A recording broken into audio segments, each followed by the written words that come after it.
If you haven't seen the previous part yet, please go watch it first. I'll leave a link to it in the description. If you don't watch the parts in order, you will be thrown into an asylum. Thanks!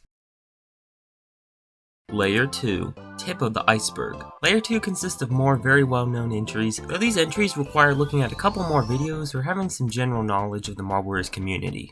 Sapphire/Secret Metal. I already talked about the Secret Metal a bit in Layer 1 with the Metals entry, but I'll try to go more in-depth here. The Secret Metal was added to the game in a later update than the other 4 metals, and unlocking them takes a little more skill and effort.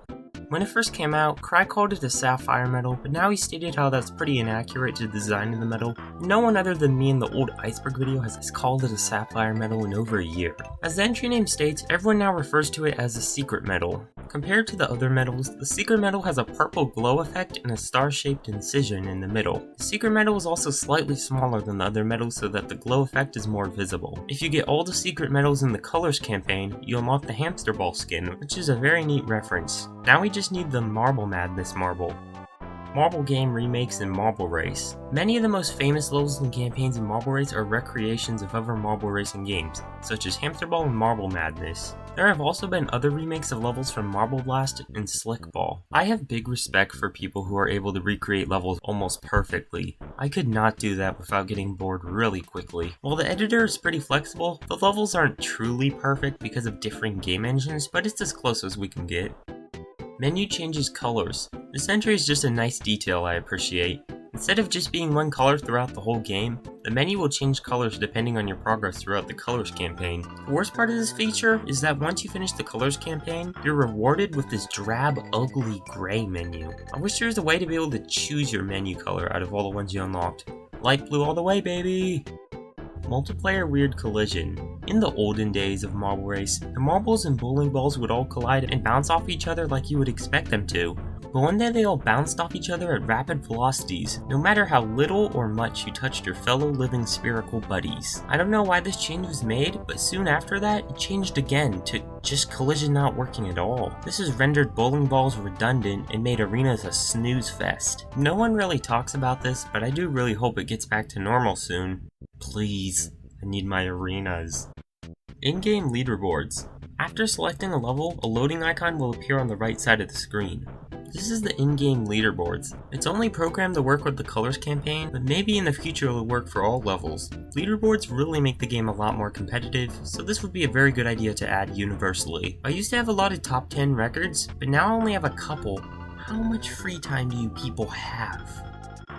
Future Light Blue. Future Light Blue is unanimously considered to be one of the best levels in Marble Race, and rightfully so. The description calls it a potential sequel to the current 3 light blue levels in Colors, but this level is so much more. Most noticeably of all, the visuals are absolutely stunning. Hats off to Cry. I can barely get myself to do any decoration at all when making a level. Adding to the level's spectacle are the level's long length and several unique mechanics. According to Steam Workshop, Future Light Blue is currently the second most downloaded level, only behind Speedway 5, which I already mentioned in the first tier. I think this spot is very well deserved. Tortures. Oh, we're here. Darkest tale I know of in the Marble Race community. Dark web, red rooms, blackmail, murder! Nah, I'm just messing with you guys. Tortures are an eyesore/meme in the community, where if you align tiles incorrectly, they look absolutely horrendous. Just look at this. As you might be guessing, tortures are most common on rushed and lazily created levels, though sometimes even great levels can have tortures in them if they slip past the creator. Tortures got their name from Marecube, naming it after what you feel looking at such vile, putrid imagery. Dark A hate, or dare I speak in Iceberg Chartish, Dark A negative aura. Ask any sane person in the Marble Race community what their least favorite level in Colors is, and they'll say Dark A. And this level is being pitted up against another level that is literally just going in a circle once and the level ends. The hate for this level is completely understandable. First of all, this level is full of annoying skips. You can skip basically everything in this level. If you take the non-skip route, I hope you're not playing on mobile or you don't stand a chance. This curve at the beginning is near impossible on mobile and can be very irritating on PC. We then have these 3 bowling balls who used to be threatening but were demoted to cheerleaders after the whole weird collision thing I mentioned a bit ago, and then go down these curves, these very thin ramps, one last curve, and the level's over. Elastic Sea said he would remake Dark A, though he hasn't gotten around to it yet. I'm assuming this remake is coming along with the new levels he plans on adding at some point. I hope it's soon. Stolen levels. This one's been a royal pain as of recently.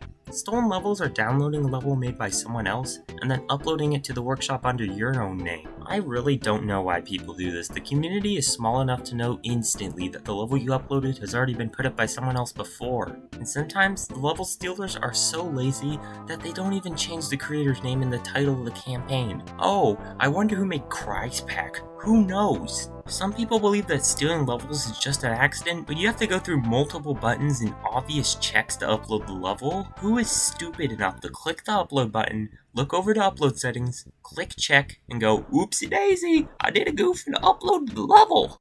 And some people have done it multiple times. Cry said he found a way to remove stolen levels from the workshop, but it doesn't seem to work, or it hasn't happened yet. Dizzy Dreams. Yet another incredible level created by Cry. Instead of being based on Light Blue from Colors, Dizzy Dreams is obviously based on the Dizzy Race from Hamster Ball. All of the great things I said about Future Light Blue apply here, though I have to say that Future Light Blue has slightly better deco and is a bit longer. It's not that Dizzy Dreams is a bad level, just in my opinion, Future Light Blue was better. Zones. Zones are spaces that when entered, cause a certain event to happen to the marble. I already described the most well-known zone, the checkpoint, back in Layer 1, but what about the others? The other zones in this game are box colliders, which detect collision for visual scripting events, death zones, the most recently added, which killed the marble when it entered, emitters, which do something, end zones, which I think it's obvious what they do, force zones, which push the marble in a certain direction, gravity zones, which change the direction of gravity, invincible zones, which protect the marble from damage but can also be used to instantly kill the marble, skin shops, which open the skin select, sphere colliders similar to box colliders, start zones, which decide where the marbles spawn in, teleport zones, which teleport the marble to another object, and trigger zones, which give off a signal when entered, basically another zone for visual scripting and events. There also used to be a friction zone in the game, which would create slippery slopes like an ice level, but it's gone. Another thing that some people might consider a zone is text. While it isn't a zone in function, its icon on the object menu is that of the trigger zone.